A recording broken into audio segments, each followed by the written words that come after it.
सड़क के इस हिस्से में चलते हैं, एक्सक्यूज मी, सड़क के इस हिस्से में चलते हैं और आपको दिखाते हैं how excited are you all for today.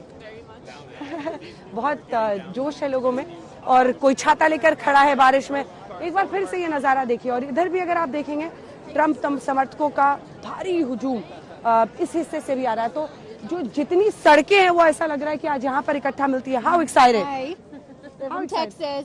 Texas से आया? South Texas. Oh wow, they're here from South Texas wearing the cowboy hats. Excited for Trump? Very excited. Absolutely. हम वॉशिंगटन डीसी में इस वक्त मौजूद हैं कैपिटल वन एरिना के पास और ट्रम्प समर्थकों का हुजूम यहाँ पर मौजूद है। Go Trump! Let's go! How excited are you all about his inauguration today? Should be a good time. Huh? It'll be tomorrow, but yeah. What's the one big thing that you're looking forward to? I'd say stable economy. Okay. Interest rates coming down. You know, I got a 8.5% loan on my house. Yeah. So I'd love it to come down to like 3.5 or 4. You know, I could buy a much bigger, nicer house, get more equity over time. Okay. तो लोगों को स्थिर एक अर्थव्यवस्था चाहिए और ये पूरा हुजूम है, मतलब एक लाइन नहीं है। देखिए एक्साइटेड फेसेस जो पूरे अमेरिका के अलग अलग हिस्सों से यहाँ पर आए हुए हैं और ये हुजूम, बारिश हो रही है। आपको मैं एक बार दिखाती हूँ, मेरे पीछे जो लाइन है उतनी ही लाइन आगे भी है। ये देखिए, मतलब यहाँ पर ट्रम्प समर्थकों का हुजूम है और पूरे अमेरिका के अलग अलग कोने से लोग यहाँ पर पहुंचे हुए हैं। ये देखिए यहाँ पर ये जो आप देख रहे हैं ये वो टोपी है जो लोग खरीद रहे हैं पहनकर यहाँ पे। और ये can I just show this, क्या तो ये वो टोपी है मेक अमेरिका ग्रेट अगेन, मागा, जो कि ये सबको पता है, मतलब उनके दोस्तों को भी पता है, उनके दुश्मनों को भी पता है, उनके समर्थकों को भी पता है, उनके विरोधियों को भी पता है कि वो इम्पल्सिव हैं। कई बार वो क्षणिक होकर फैसले ले लेते हैं जो कि पूरे मुल्क के भविष्य को प्रभावित करते हैं। वो जो उनकी क्षणिकता है या जो उनका कई लोग ये मानते हैं कि वो बहुत इम्पल्सिव होकर फैसले लेते हैं, वो कितना मतलब टू वॉच आउट चीज होगा, क्योंकि दुश्मनी नहीं, दोस्त भी उनके इस बिहेवियर से, इस रवैये से कई बार थोड़ा सहम के रहते हैं। We can now officially project that Donald Trump will become the 47th president of the United States. He will be going back to the White House.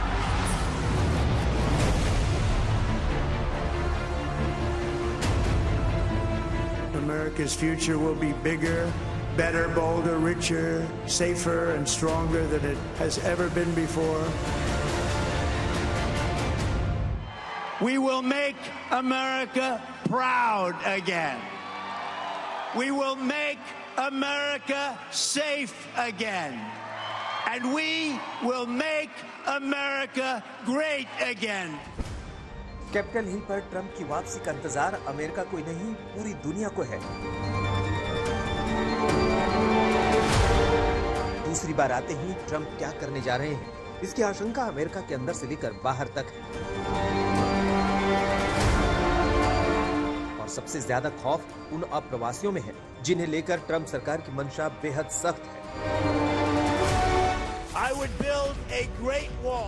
America में रह रहे लाखों अवैध अप्रवासी इस दहशत में हैं कि उनकी वापसी की उड़ान कब और कैसे तैयार की जाएगी, क्योंकि ट्रंप ने चुनाव जीतने से पहले अपनी रैलियों में, चुनाव जीतने के बाद अपने भाषणों में और यहां तक कि शपथ ग्रहण से पहले अपनी विक्ट्री रैली में भी अमेरिका की सरहदों को अप्रवासियों के लिए अभेद्य बनाने का वादा दोहरा चुके हैं। So that everyone can afford groceries, a car, and a home.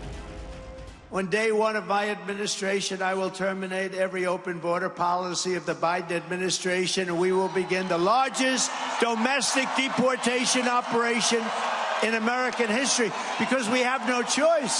We have no choice. America में 1 करोड़ 10 लाख अवैध अप्रवासी हैं, जिनके पास जरूरी दस्तावेज नहीं है। डोनाल्ड ट्रंप की योजना राष्ट्रपति बनते ही ऐसे लोगों की धरपकड़ करने की।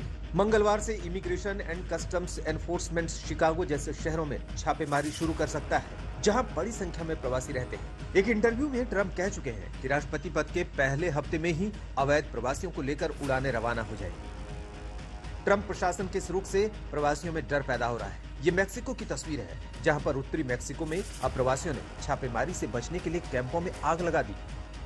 अमेरिका में बड़े पैमाने पर घुसपैठ मैक्सिको से होती है। इसे रोकने के लिए अमेरिका अपनी सीमा पर दीवार भी बना चुका है। लेकिन घुसपैठ रोकने में उसे ज्यादा कामयाबी नहीं हासिल हुई। इसी को मुद्दा बनाकर ट्रंप दोबारा चुनाव जीते हैं और इस बार इस काम को वो पूरा करना चाहते हैं। बड़ी बात यह है कि डोनाल्ड ट्रंप को इस मुद्दे पर व्यापक समर्थन भी मिल रहा है। न्यूयॉर्क टाइम्स और इप्सोस के एक सर्वेक्षण में कहा गया है कि 55% अमेरिकी बड़े पैमाने पर निर्वासन का समर्थन करते हैं। अमेरिका में अवैध प्रवासियों से डील करने वाली सरकारी संस्था ने करीब 15 लाख लोगों की एक सूची बनाई है जो अवैध रूप से अमेरिका में रह रहे हैं। 18,000 भारतीय भी इस सूची में शामिल हैं। It's amazing to see. Amazing. And आप लोगों ने भी वोट किया है हमने वोट किया ना?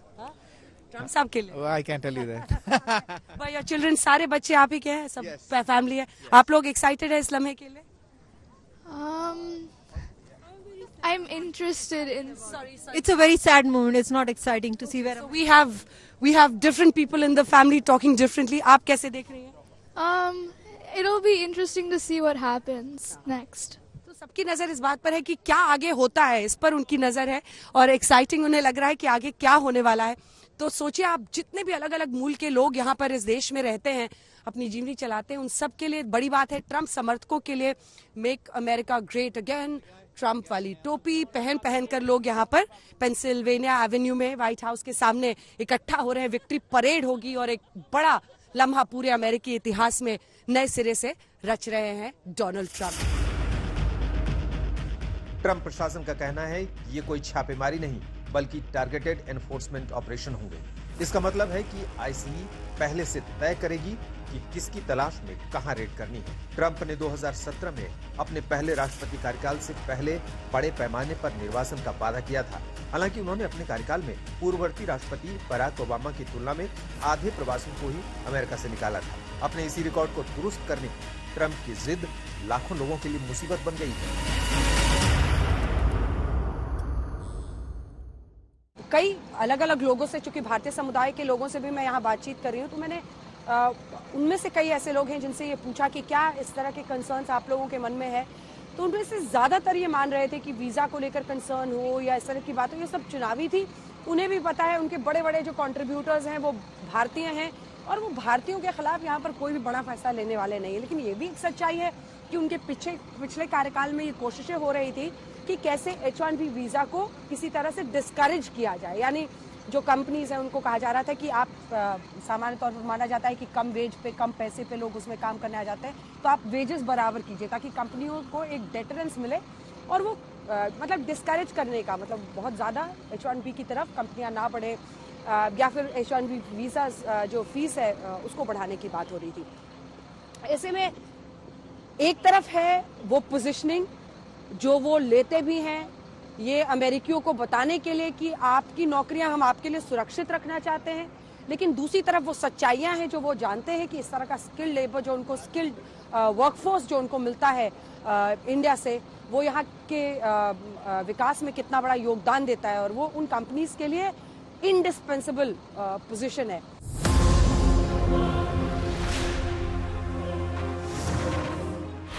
बीस जनवरी के बाद अमेरिका के आप्रवासियों पर ट्रंप हुकूमत का हंटर क्या कहर बरपाने वाला है, इसे लेकर अमेरिका में रहने वाले अप्रवासी सहमे हुए हैं, क्योंकि अमेरिका में ट्रंप की शपथ से पहले ही 17 जनवरी से H1B वीजा को लेकर जो नए नियम कानून आजमाए जा रहे हैं, उसमें H1B वीजा अप्लाई करने वाले हर एम्प्लॉयर को अब फॉर्म 129 भरना है, जिसमें उसे बताना है कि वो जॉब क्या है, जॉब के लिए जरूरी डिग्री क्या है और नियुक्ति किस पद पर की जा रही है। नई प्रक्रिया में भी नॉन प्रॉफिट और सरकारी रिसर्च से जुड़े आवेदनों को छूट है और F1 वीजा से H1B वीजा के ट्रांजिशन को आसान बनाया गया है।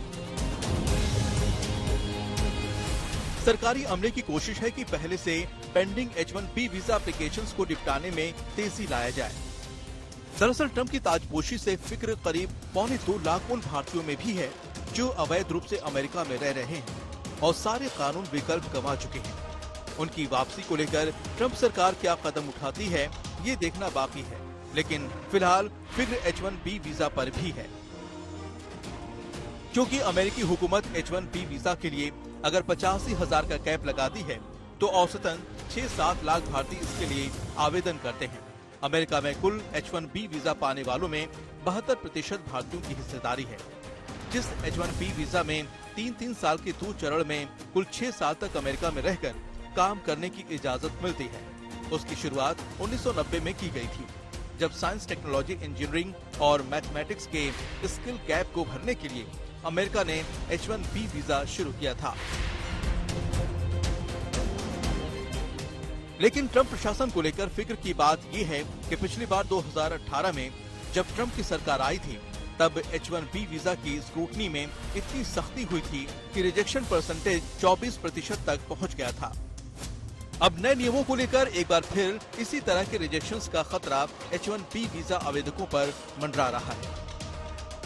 ब्यूरो रिपोर्ट, आज तक। जानकारी मिल रही है कि आज अस्पताल से डिस्चार्ज नहीं होंगे सैफ अली खान।